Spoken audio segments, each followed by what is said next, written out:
Olá, vamos para o nosso terceiro vídeo da semana, né?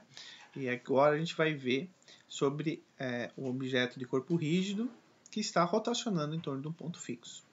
Observe que no primeiro vídeo da semana a gente viu as equações do movimento por corpo rígido no plano, quais equações que nós temos para descobrir a aceleração dele, as forças que estão envolvidas, a aceleração angular, os momentos, tá? No segundo vídeo, a gente viu a parte de como que fica para um sistema de translação pura.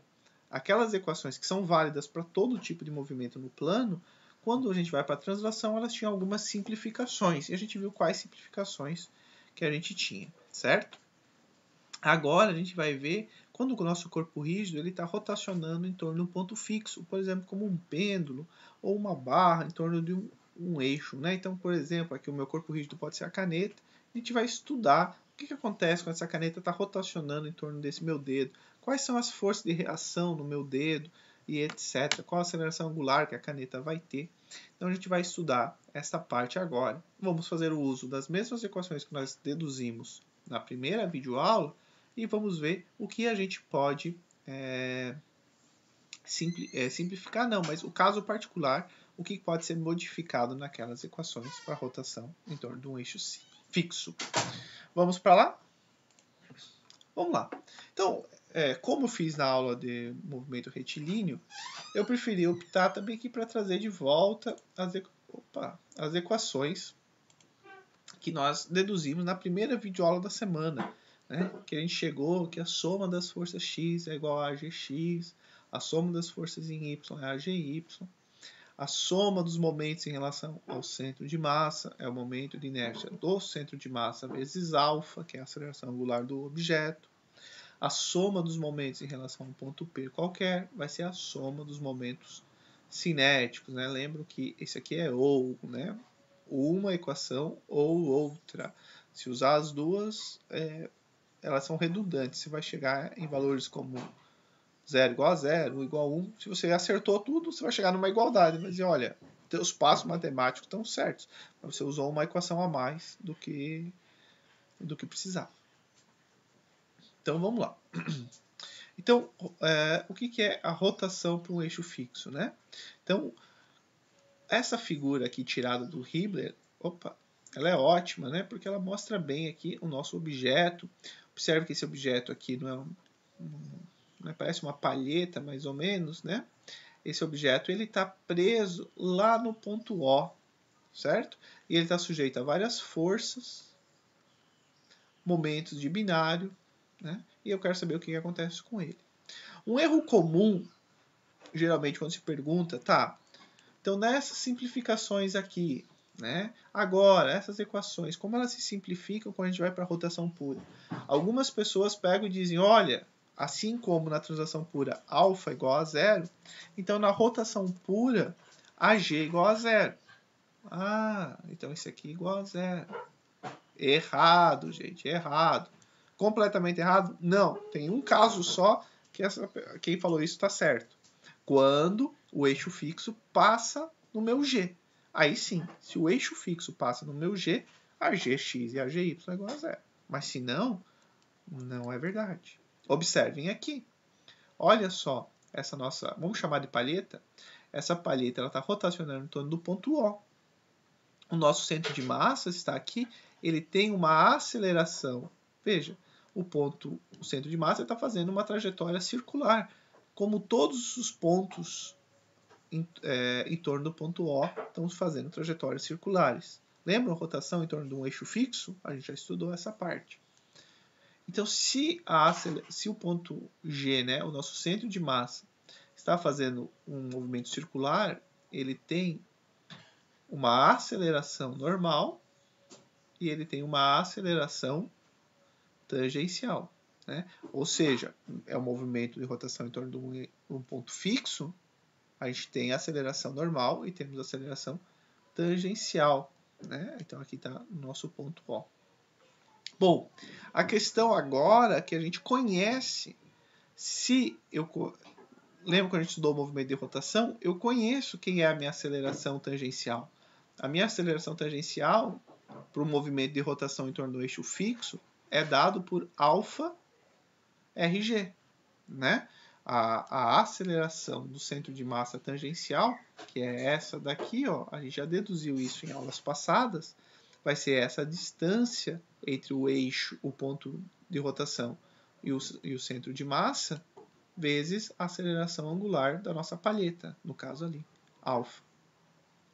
A gente também conhece qual é a aceleração normal do nosso centro de massa. Vai estar apontando lá para o nosso ponto de rotação e ela vai ter um módulo de ômega quadrado RG. Né? Então a gente conhece a intensidade da aceleração tangencial e a gente conhece a intensidade da aceleração normal.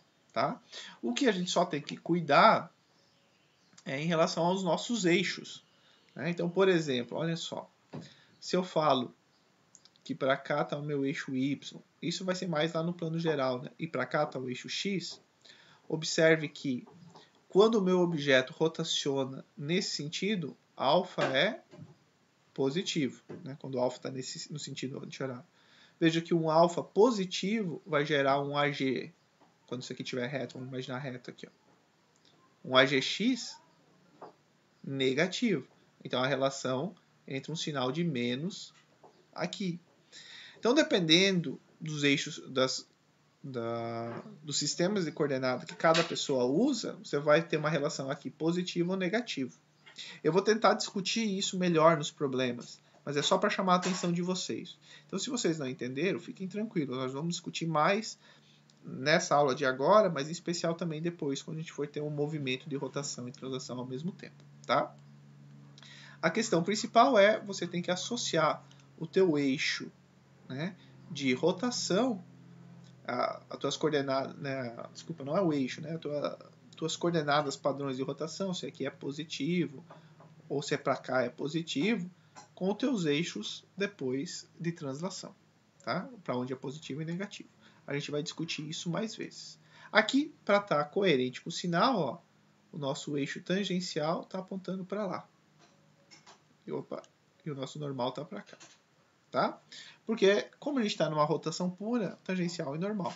Agora, se a gente tiver num movimento no plano que vai ter rotação e translação, aí a gente vai ter o eixo X e Y. Então, tem que já ficar atento já desde já para não criar nenhum vício, tá? Mas, a princípio, o módulo é esse aqui, sem erro, tá? Então, o que nós temos? Nós não tínhamos que a soma das forças tangenciais era AG tangencial? Eu tenho esse valor. Então, agora eu substituo para alfa RG. Opa! Alfa RG. A gente não tinha que a soma das forças normais vai ser igual a MAGN? Agora a gente tem quem é o valor da aceleração do centro de massa. Ômega quadrado RG. Alfa RG, ômega quadrado RG. Legal, né? A gente tem agora o conhecimento de quem é a aceleração do centro de massa tangencial em função do alfa, que é a aceleração angular que o teu corpo tem, e a aceleração do centro de massa G normal vai ser em função do ômega, que é a aceleração, a velocidade angular que o teu corpo tem, certo? Ao quadrado. Bom, e essa equação que está aqui em branco escrita em amarelo, essa agora não muda nada. Né? Porque mg é a soma dos momentos em relação ao centro de massa, vai ser igual ao momento de inércia do centro de massa alfa. Não muda nada, mas veja que legal. Eu tenho essa equação com alfa e tenho essa equação aqui com alfa. Então elas já estão se comunicando. E isso é o diferencial que nós temos na rotação pura para depois no movimento que vai estar rotacionando e transladando. Que o maior desafio vai ser comunicar a aceleração de translação com aceleração angular, a linear com a angular. Bom, a princípio parece que é isso, né? Nós temos essas duas particularidades aqui e aqui, certo? E aqui permanece igual. Mas a gente tem mais uma particularidade, que é o quê? Vamos observar qual vai ser o momento em relação ao ponto O. O ponto O não é um ponto O qualquer do corpo.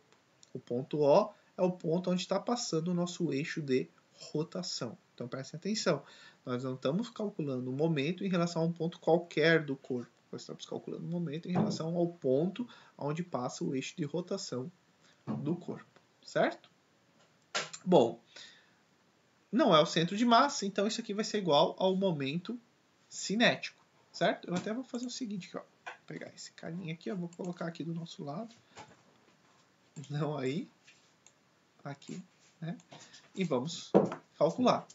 E desfigurou algumas coisas aqui. Deixa eu fazer um Ctrl Z aqui. Só um minuto. Beleza.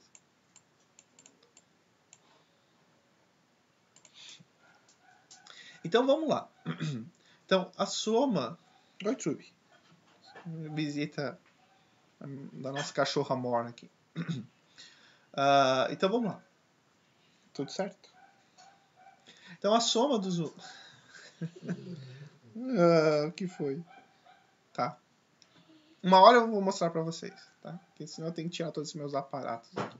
Se vocês quiserem ver, claro, né? Então vamos lá. A soma dos momentos em relação ao ponto O, agora a gente vai fazer o momento cinético em relação ao ponto O. Quem que é o momento cinético em relação ao ponto O? Vai ser MAG tangencial, que dá essa direção aqui, vezes o nosso raio, certo? Sentido anti-horário, positivo, certo? Então é o que nós fizemos aqui, ó. MAG tangencial, RG. Perfeito. Mais, ó, MAG normal, observe que qual que é o R? Ele passa por aqui, o R é 0. Então esse termo aqui é 0. E a gente não pode esquecer do nosso IG alfa, certo? Então, vamos lá. Então esse aqui é o nosso IG alfa, porque agora o alfa não é igual a 0. Bom, reescrevendo, então nós vamos ter alfa MRG, né? Por quê? Porque a nossa aceleração do centro de massa tangencial é escrita por αr. Então, αr vezes RG, RG ao quadrado, mais alfa e G. Eu boto o alfa em evidência, olha só, isso aqui dá IGMRG quadrado. Quem que é esse aqui? Teorema dos eixos paralelos. É o próprio momento de inércia em relação ao ponto O, aonde que o ponto O é onde está passando o nosso eixo de rotação, certo?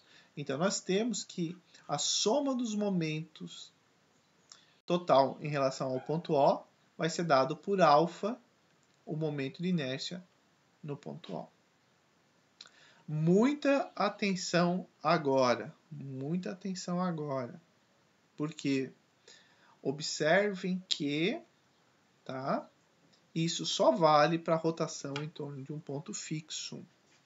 Não adianta vocês pegar, e vale o ponto, tem que ser o ponto em relação a que ele está rotacionando. Não adianta pegar um movimento que é de translação e rotação e pegar um ponto qualquer e calcular o momento de inércia em relação àquele ponto vezes alfa. Não, isso não é válido. Observe que eu não cheguei e disse essa equação. A gente partiu do princípio maior, que é este daqui, e a gente resolveu para esse caso e chegamos nesse caso especial. Então é um caso especial, muito utilizado em rotação em torno do eixo fixo, mas não é um caso geral, é um caso de rotação em torno do eixo fixo, tá?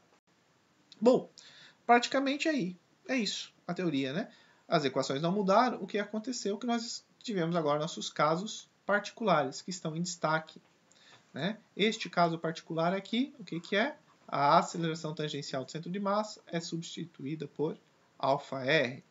Este outro caso, a aceleração normal do centro de massa é substituído por ômega quadrado r.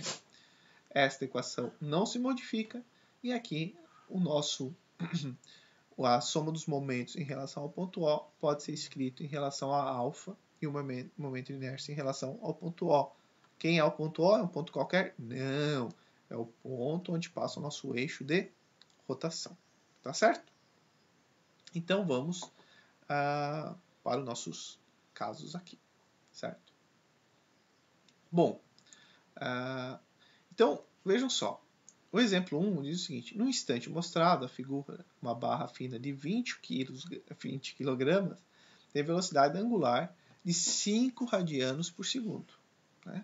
Determine a aceleração e as componentes verticais e horizontais na reação do pino sobre a barra nesse instante. Então, veja, na figura que é mostrada, né, ela está com uma aceleração, uma velocidade angular de 5 radianos por segundo.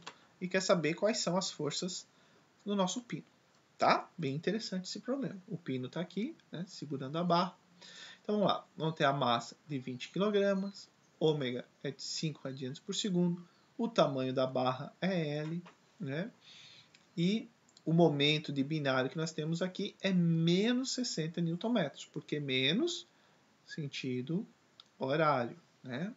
Veja que a gente pode lembrar que o momento de inércia de uma barra em relação ao centro de massa, a barra delgada, é 1 sobre 12 mL², certo? Mas a gente pode, vocês vão lá e aplicam o teorema dos eixos paralelos, mas eu já sei de cabeça de tanto usar que na extremidade de uma barra, o momento de inércia pode ser escrito como 1/3 de mL². Vamos lá, aplique o teorema dos eixos paralelos, saiam daqui, cheguem aqui, pause o vídeo, façam, é importante, tá? Bom, já despausaram? Então vamos agora para o nosso diagrama de corpo livre. Então, em azul está a nossa barra e nós vamos ter quais forças agindo? Nós temos a força peso, nós temos a reação normal lá no pino O e nós temos a nossa força tangencial lá no pino O, além do nosso momento de binário. Observe que é bem importante a gente escrever o nosso eixo de referência. Claro, se eu só tenho uma força agindo aqui, essa força aqui, eu sempre tenho que colocar o nosso eixo normal sempre para dentro do raio da curvatura. Por que sempre? Porque lembre que a aceleração vai vir um ômega quadrado. E esse quadrado ali, ele te ferra a vida, porque você perde a característica vetorial. Então, você sempre tem que ver para onde está o raio da curvatura, né? E sempre vai ter que colocar o teu eixo normal para dentro do raio de curvatura, certo? Então, vamos lá. Aqui importante, né? Vamos ver, o nosso AG tangencial, a gente tem que ver se ele vai ter o mesmo sinal de alfa. Observe o seguinte, quando o nosso alfa está nessa direção aqui, o nosso alfa é negativo. Quando a nossa barra está com esse alfa para cá, isso vai ocasionar uma aceleração do centro de massa nesse sentido aqui, negativo também. Se o nosso alfa tiver nesse sentido aqui, o alfa vai ser positivo. Se o alfa está nesse sentido, a nossa aceleração do centro de massa tangencial também vai estar nesse sentido aqui, que nós vamos dizer que é positivo. Então, essa relação aqui, ambos são positivos. Fechou? Então, beleza. Então, vamos aplicar as nossas equações. Tá? Vamos lá. Soma das forças normais vai ser igual a M AG N. Quem nós temos na direção normal? Só temos a reação no pino O normal.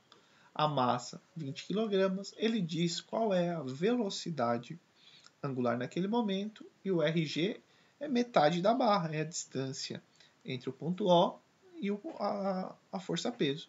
Se a barra tem 3 metros, 1,5 metros. Né? Substituindo, encontramos que a força normal, a força de reação no pino normal, o ponto ON, vai ser de 750 newtons. Então, essa força aqui, nós já descobrimos 750 newtons. Vamos aplicar agora a nossa equação das forças tangenciais. Então, as forças tangenciais vai ser igual a massa vezes a aceleração do centro de massa tangencial.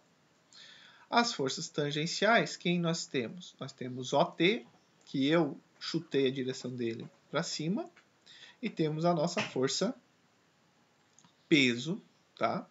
Que ela está apontando aqui no sinal negativo. Então, vai ser OT menos MG, e agora MRG alfa, certo? Observem que Aqui nós vamos esperar. Opa, isso aqui vem depois. Daí já tem um spoiler aqui, né? Então, paramos por aqui, né? Porque a gente não tem alfa e não temos OT. Então, paramos por aqui. Temos que buscar alfa. O que a gente sabe? Como é uma rotação em torno de um ponto fixo, a gente sabe que o momento em relação ao ponto O pode ser escrito como IO alfa. Quem vai ser o momento em relação ao ponto O? Ó, veja que é muito bom. Até vou dar uma apagada aqui. Bom.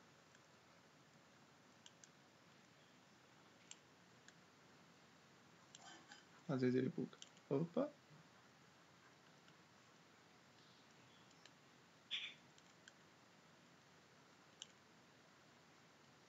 Quem é o momento em relação ao ponto O? Por que é bom o momento em relação ao ponto O?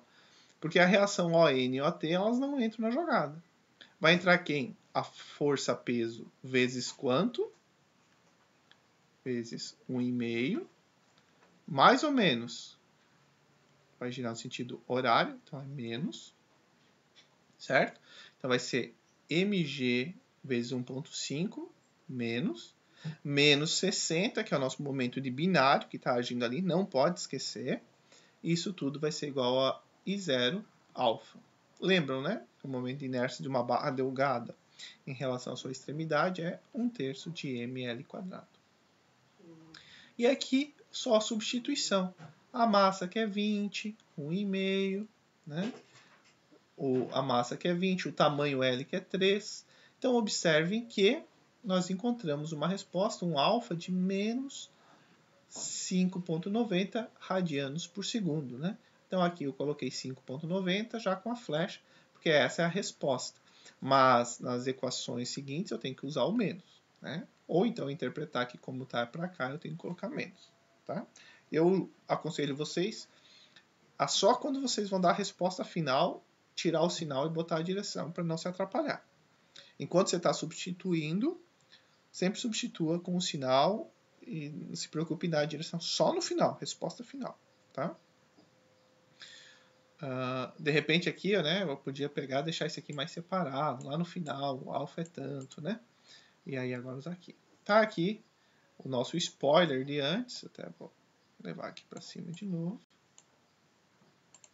Porque daí o nosso OT, olha lá, o nosso OT vai ser MRG alfa mais MG, né? Só que aqui agora entra o menos 0,59 e a gente vê que neste momento, né, a força no pino O tangencial é de 19,05 newtons.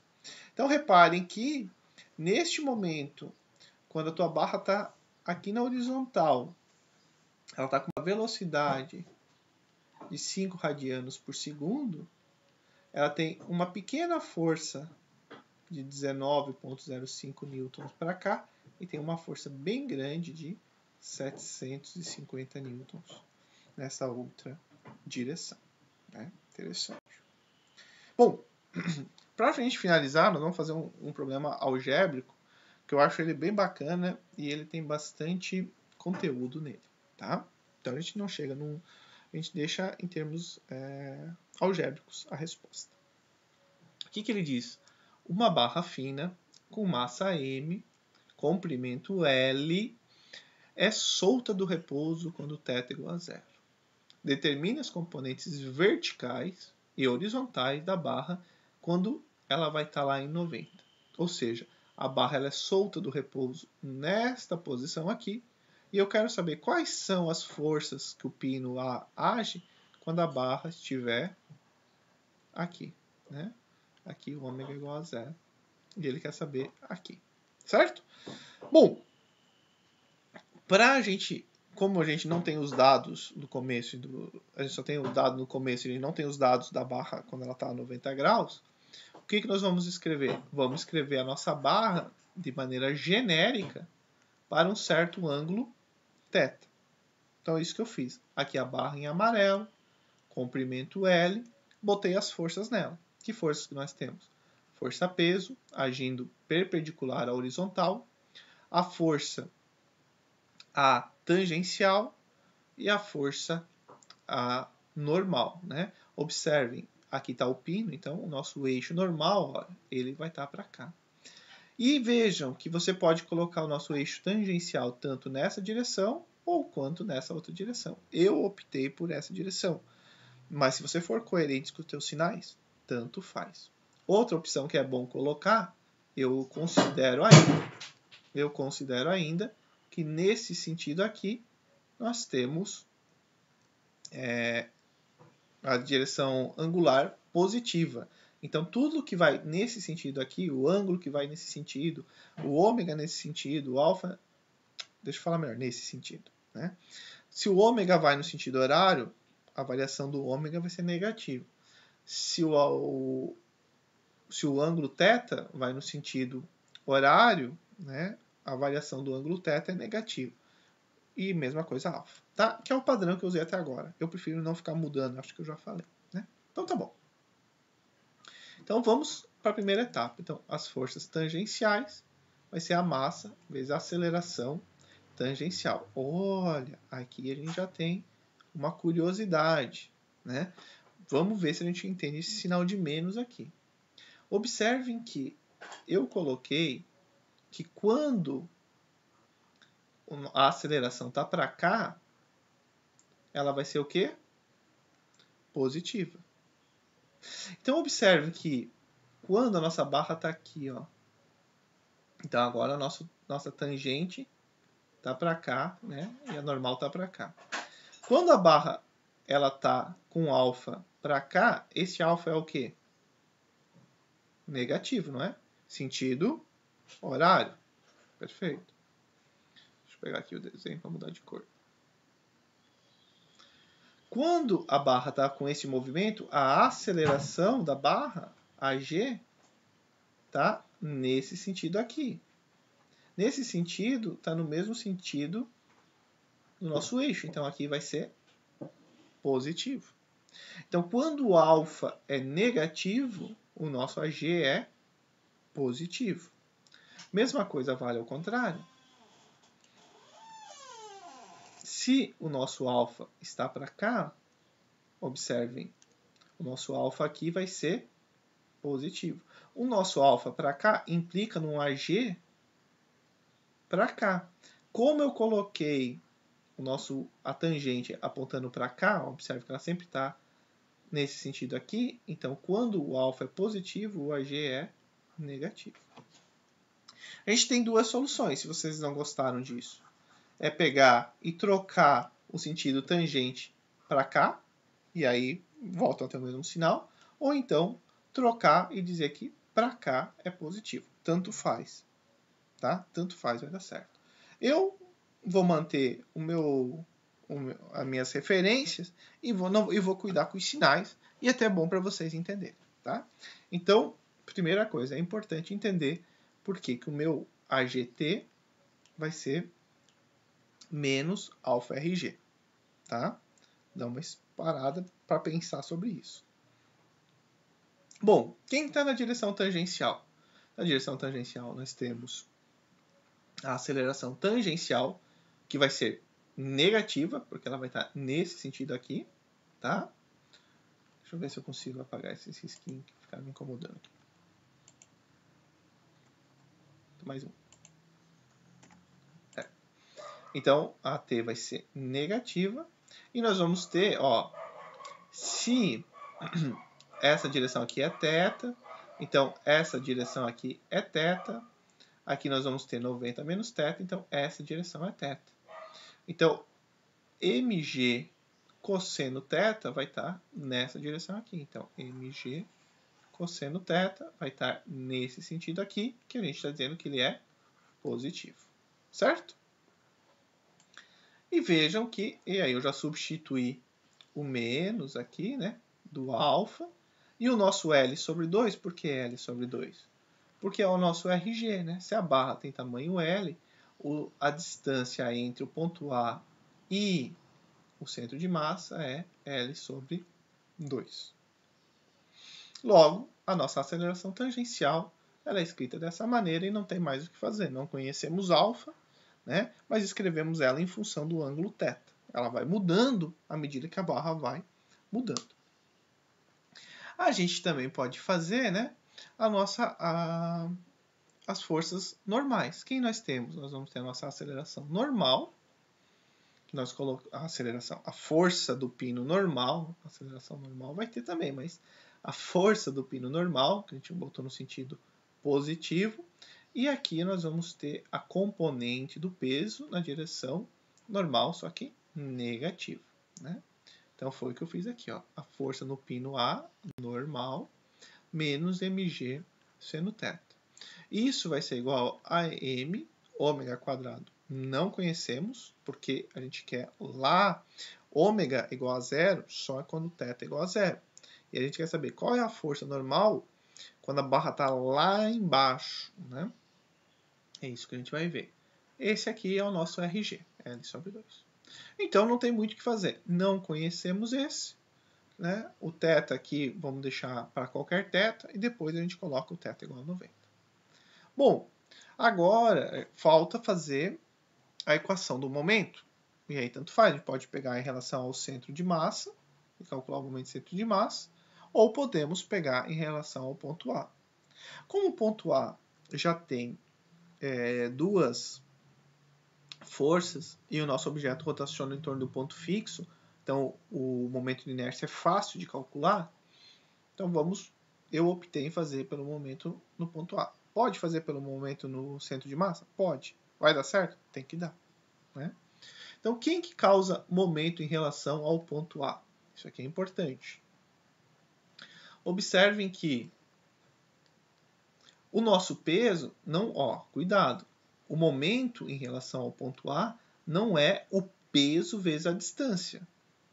A gente tem que decompor o peso em alguém perpendicular a este braço e alguém paralelo. Observe que essa componente paralela não causa momento em relação ao ponto A, porque a linha de ação dessa força paralela ela passa pelo ponto A, então é zero. Quem vai causar momento em relação ao ponto A é só este braço aqui, que é perpendicular a L, ao R, né? Então, o que nós vamos ter? Nós vamos ter mg cosseno vezes L sobre 2. Mais ou menos. Opa, isso vai girar assim. Então, é menos. Então, tá aqui, ó. mg cosseno θ, o nosso menos, vai ser igual a 1/3 de ml quadrado alfa. Por quê? Porque nós temos rotação em torno do eixo fixo, o eixo fixo está em A, eu posso calcular o momento de inércia em relação ao ponto A. Observe que essa massa cancela com essa, este L cancela com esse, e observe que a gente chega numa equação para alfa, que alfa diz, olha, o alfa vai mudando à medida que a barra vai mudando de posição. Legal, né? Não é nada simples. Então, o alfa, a aceleração angular, à medida que a barra vai descendo, ela vai mudando. E a gente sabe a equação que faz ela ir mudando, né? Então, vai ser menos 3/2 de G sobre L cosseno de θ. E aí, a gente tem que lembrar algumas coisas que a gente já viu. Olha como que tudo se constrói, né? Como a gente não pode pegar um capítulo lá na metade e vamos ver sobre esse capítulo. Como a gente tem que ir trabalhando, ir buscando. Então, às vezes, chega assim, puxa, mas eu não lembrava disso. Mas eu vi, mas não lembrava. Não tem problema. Você vai buscar, você vai estudar de novo, você vai resgatar. E é assim que o conhecimento ele vai se construindo. Então, o nosso alfa, ele pode ser escrito como dômega dt. E aí, até eu fiz uns passinhos a mais que não precisava, que eu já fiz isso algumas vezes, né? Eu multiplico aqui por dθ, eu troco esse com esse, então fica dômega dθ, dθ dt é o nosso próprio ômega. Então, observe que o nosso alfa pode ser escrito como ômega dômega dθ. Vejam, o nosso alfa está em função de θ, ótimo, né? Então, vai ser agora, eu vou passar meu dθ para cá e vamos integrar de quanto? De 0 até menos 90. Por que de 0 até menos 90? Porque nós consideramos que nesse sentido aqui é negativo. Então, eu vou sair de 0 até menos 90. Né? Ou de 0 a 270. Tudo bem? porque eu andei no sentido contrário, tá? Aqui, né? Então, esse termo aqui é constante, certo? E aqui nós vamos ter qual vai ser a integral deste lado aqui, já que eu inverti ali, é o ômega quadrado sobre 2. Né? O ômega zero eu já omiti, porque o ômega zero ele diz que ela partia do repouso, lá onde θ era igual a zero.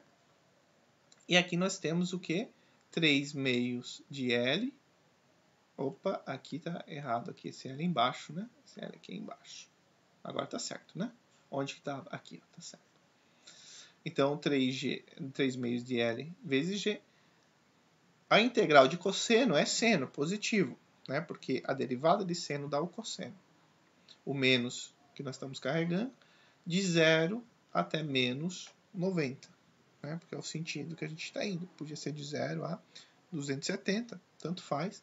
Isso aqui vai dar, o seno de menos 90 vai dar menos 1. Com o nosso menos aqui, nós temos o ômega quadrado. Este aqui é o ômega quando, não, o ômega quadrado, já que está quadrado, quando o θ é igual a 90, né? Que é a ordem que a gente queria. Observe que aqui eu fiz de 0 a menos 90, porque eu estou variando de um ponto ao outro. Já aqui em cima, quando a gente considerou o sinal mais ou menos, a gente considerou o nosso θ, a gente já considerou o valor absoluto dele. E aí o sinal nós botamos pela direção dos vetores. Então cuidado com isso, que às vezes acaba enganando, né? Então por que eu não vou usar menos 90 lá nos cossenos? Porque nós consideramos um θ, um valor absoluto dele, e digo, olha, é menos porque ele está para cá. Então se eu considerar o menos 90, vai ser duas considerações sobre o mesmo tema e isso vai dar errado, né? Porque eu já dei a direção com a seta, certo? Bom, agora ficou simples, né? A gente tem a nossa equação 1, eu reescrevi todas elas, e nós temos o nosso ômega. Então, quando θ igual a 90, o número absoluto ali, que a gente já fez todas as configurações, olha lá, quando θ igual a 90, o nosso alfa é 0. Opa, alfa é 0. Se alfa é 0, ó, θ igual a 90, isso aqui dá 0. Alfa sendo 0, 0. A força no pino tangente é 0 neste momento. E agora, vejam que, agora substituindo o ômega quadrado que temos aqui nesta equação aqui, olha lá, nós vamos ter 3g sobre L, ó, esse L corta com esse, né? Então vai ficar 3mg sobre 2. 3mg sobre 2, mais mg, por quê? Porque seno de 90, isso aqui vai dar 1, certo? E a gente vê que a aceleração, a força normal no nosso pino, lá em cima, quando θ, né? Então vejam, quando a nossa barra estiver reta, aqui, ó, então observe, nós vamos ter mg para cá, nós vamos ter uma força para cá, ó, de 5 meios de mg. E nós vamos ter uma força para cá